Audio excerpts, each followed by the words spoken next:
hope everybody's okay with all that's going on right now. I'm trying to upload my presentation here.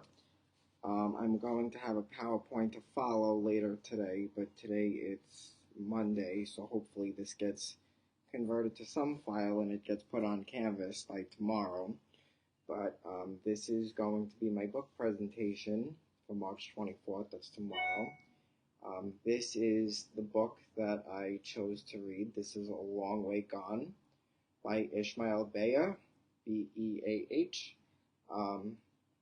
And this book is about child soldiering in the country of Sierra Leone, and that's in Africa. So this book starts out as, well, first of all, this book is a memoir, and Beah is about 12 years old when he starts writing about this memoir. And he lives with his family in Matrugang, which is the part of Sierra Leone that he lives in. It's a very small village, and he lives with his family, his mom, his dad, his siblings, and, you know, he was a schoolboy, and he really took a liking to rap music. He did manage to, even though he was living in a third world country, he was able to obtain music from the States. He listened to rappers like Biggie Smalls, Nas, rappers from that era, and he was actually performing in talent shows at his school. Him and his friends were very into hip-hop dance and rap music, hip-hop music from the States. So, you know, he would practice with his friends, and they would compete in competitions, and they were actually pretty good. And he leaves his house one day to go practice, and then he was going on to a talent show. He was out with a bunch of his friends, and then a war breaks out suddenly in the country of Sierra Leone, and he got separated from his family as he was out. In order to stay safe, he had to stay away from his village, which is where the war started to unfold, right there. And what happened was the people that were attacking Sierra Leone were called the rebels. They were like the bad, malicious army. They weren't the real army meant to protect the country. They were actually there to start causing harm. There was warfare. They were killing everybody. And what they would do is they would move from town to town, and they would just get deeper into Sierra Leone. So what happened was Ishmael starts telling a story about how he was out. They were going to this, practice, and then they were going to the talent show. But while he was out, he wasn't home. The war breaks out, and him and his friends basically had to run for safety. Long story short, they were in the middle of the rainforest, or, parts of the jungle. They were only about 12 years old, and they had to do plenty of things to keep themselves alive, keep themselves clean, fed, and basically safe from the rebels. So as he keeps going through the towns, other towns know that the war from the rebels are coming. They know that, things are bad. They know that child soldiering is a thing in Sierra Leone. So as Ishmael keeps running to all these towns, again, he's only 12, 13 years old at the time with all his 12, 13-year-old friends. Um, they keep running into all these villages for safety. Um, so when he would get into these villages, the locals were apprehensive about who they were and how they actually got there.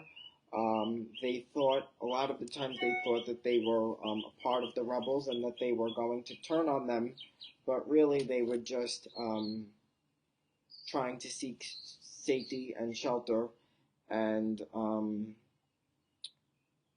basically, every time that they ran into a village, they got grilled, questioned, they got um, accused of being um, a menace to this war, or a menace contributing to the war that was coming throughout the towns. Um, every time, Almost every time he goes to a new town, law enforcement gets involved in that town, and the police are also apprehensive as to who they are and what they're doing there. A lot of them got searched, and every time they got searched, they saw that they had American music on them, and they didn't obviously understand it, and they didn't know why he had music from the States, and they didn't know what his interest was. But because Beah and all his friends were so into that music, they were able to explain why they were in possession of that music and where they were actually going when the war broke out, and that they were basically just looking for safety and trying to seek shelter. Um, and they really, they were showing that they were harmless. Um, so Ishmael and his friends, they would stay in a town for a period of time, no more than a couple of days or a week at most. They would stay, they would get fed by the locals, they would bathe in rivers, just to keep themselves clean and fed. They learned how to live off of the land. They would pick mangoes from trees, bananas from trees. They were basically harvesting their own food if the towns weren't providing it for them. And every so often, again, Beah and his friends would have to leave. Um, there's a lot of imagery in this book. Again, it is a memoir. There's a lot of details where he explains a lot of things in great detail, things that he probably could have left out, but the book eventually starts to turn, um, and he gets picked up by the army for his so that he can be basically trafficked as a child soldier, because they needed um, anybody to fight this war with them. They were fighting against the rebels. So about 100 pages into the book, this is where we start to see that he gets picked up by the Sierra Leone army, and basically starts getting trained by that army. They were teaching him how to use guns. They were teaching him how to use a knife. I forgot what the name of the knife was called. They used it quite frequently in the book. One second. They kept referring to the knife as.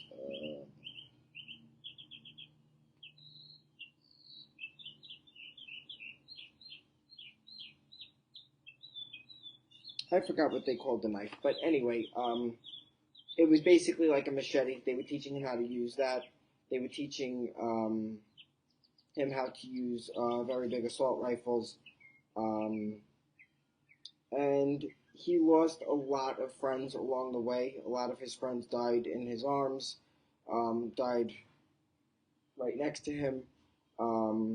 He was taking care of himself, his friends. They had obviously nothing to supplement um, health, ongoing health. Again, they were living off of the land. Um, as he goes into the army, then there is a little bit more resources for them as they are on bases. They were basically makeshift bases for them. You know, they had places to sleep, they had minimal food to eat. But again, he is um, basically being watched or being taken care of by the army. They start fighting the rebels. Um, they were running through the rainforest, they were running through the jungle, and they were basically trying to kill off as many of the rebels as they possibly could because they were a threat to the whole country of Sierra Leone and all the neighboring countries that bordered Sierra Leone. It's a very small country on the coast. It's between Guinea and I believe um, another country south of it, but that's a bigger country. But they were, threatening to lock the borders down on those sides too, because they were fearing that people were going to escape the country anyway. Um, as he begins to fight the war, he becomes like a whole new person. He really was raised with good morals, and he was basically a sweet kid. Um, they had to do whatever it was that they could to not only stay alive, they were living off of the land, but they had to stay awake too. They got into plenty of drugs. They were smoking marijuana. Um, they were using cocaine. They also made this, I guess, designer drug. It was called Brown Brown, like the color. And basically that was cocaine, and that was mixed with gunpowder. And apparently it kept them up for days.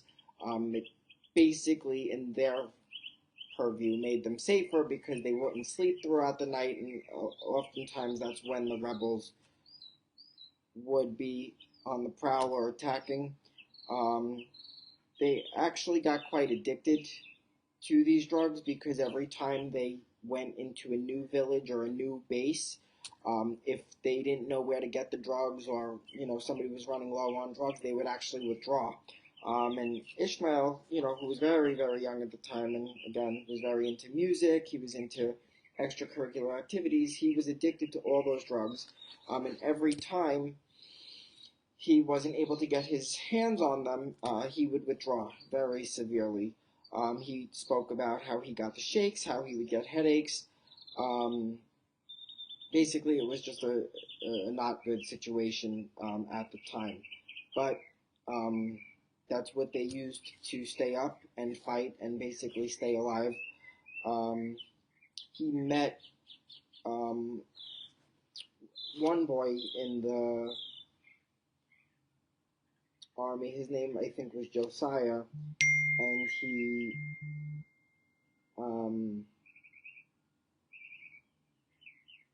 was fighting with him. They were bunk mates. They stayed in the same cot area, and um,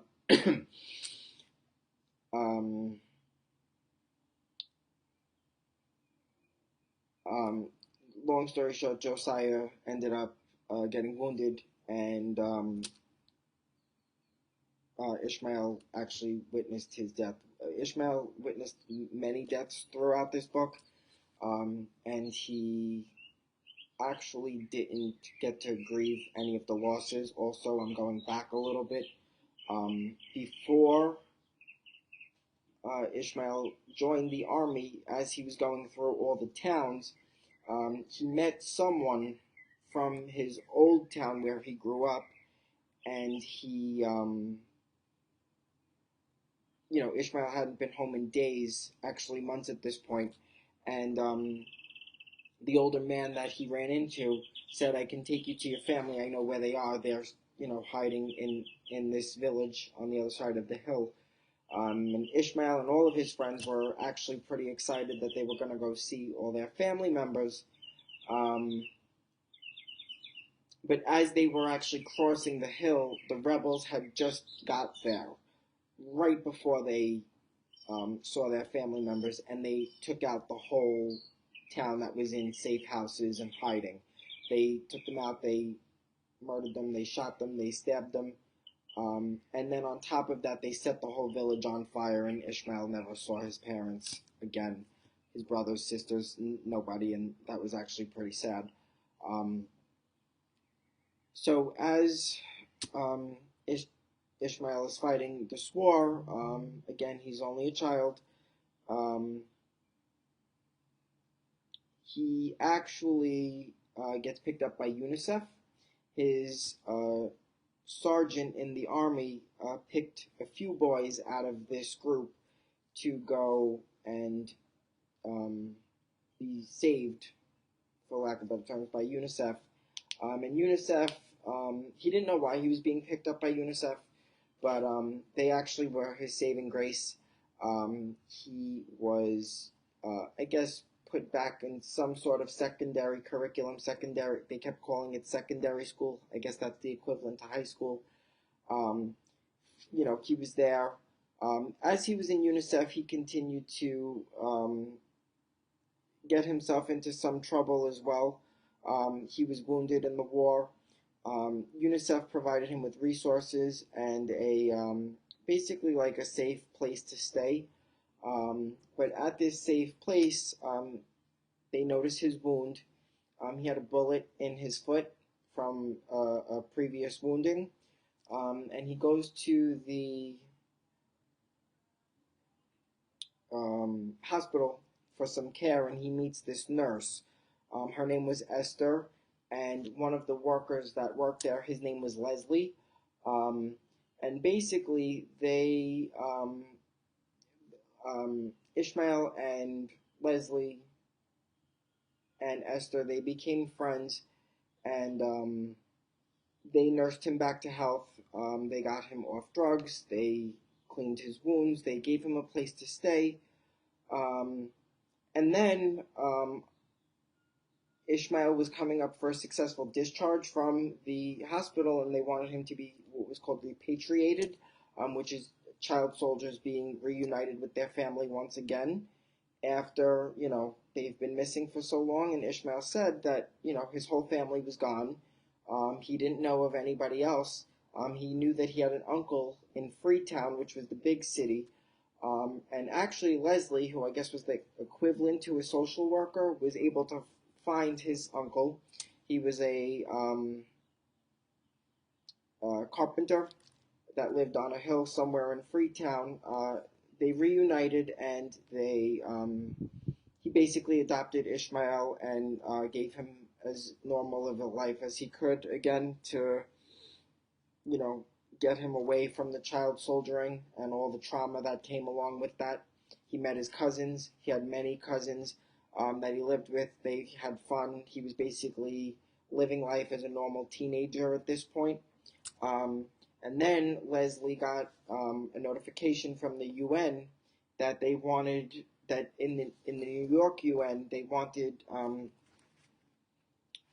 children that were victims of child soldiering to go to New York City during the winter of 1996 and speak about their experiences. And he did. He met someone there. Her name was Laura. And she basically took a liking to Ishmael and kind of felt really sorry for him. And he met a lot of people from other countries too that were talking about child soldiering and child labor and things like that. Being in New York City was a very big experience for him. He had never experienced the cold. Long story short, it was a very good experience, and he met a lot of people that wanted to save him long term. He goes back to Sierra Leone and starts living life pretty normally again, and then war breaks out again. After he had been rehabilitated, repatriated, after he spoke at the UN, after he had been reunited with his family. Um, at this point, um, he doesn't want to go back to soldiering again. He knew how to, but he didn't want to get killed. That was number one. And number two is there were plenty of people that he fought in that war with that were in that war that knew him, the new war, and he basically didn't want to be recognized.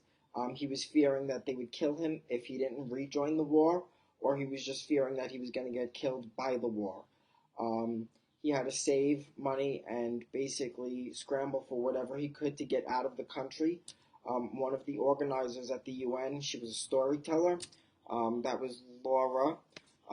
He reaches out to her and asks if he can go live with her in New York City, and she actually says yes. It was a whole big ordeal for him to get out of Sierra Leone once again because he had to go through Papua New Guinea, and that was a neighboring country. He had plenty of struggles with getting out of Sierra Leone into Guinea and into the United States once again. But in this Ishmael moved to New York City and he became college educated. This is him now. This book was written fairly recently, but again, this was about the um, child soldiering and how he was recruited, how he basically had to fend for himself throughout the early 1990s from the age of like between 12 and 16, 17, and basically learned how to fend for himself and made plenty of positive strides to um, make the rest of the countries around the world aware of child soldiering. Anyway, that's what this whole book was about. I will read your questions later today and post a response to them. I hope everybody stays safe throughout this coronavirus, and I hope to see you all soon. I hope you liked the story of this book. Thank you, guys.